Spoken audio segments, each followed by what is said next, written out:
Yeah, we have about 8 jade perch, and they're the largest species in this pond. They're more of a herbivore, these fish, so they're not really affecting the other populations of smaller ones. You can see we've got a lot of rainbows in there. We've also got native shrimp as well. I put shrimp in there. You don't often see them once you put them in. It takes maybe a year, 6 months, a year, and then you'll see a bit of a population, especially at night time. If you sit there and watch your pond, you can see them just creeping out between things. You go, there they are. Oftentimes when you put fish in a new pond, you won't see them. You might put 20 in and you'll just say, oh, they've all gone.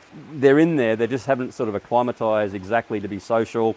They haven't sort of learnt about their pond a lot, and they haven't bred. And then suddenly, at a certain time of the year, especially on the summer breeding hit, once you get your first rains and that temperature spike, you'll see them and they'll be out moving around, and you always have a population. They'll just fluctuate during the year. In the winter time, you'll lose a few down. Summertime, they'll come back up again. We oftentimes lose a few during big rain events, and big rain events like heavy rain can actually, because the rain that's coming down is actually really lacking in oxygen, so it can actually reduce the oxygen content of your pond, and it can actually kill fish that way. That's pretty much the only deaths I've seen, and we often get it. My fish died after that big rain, and that's the reason, Very natural. It happens in the wild as well, to a degree, but more so in an enclosed pond.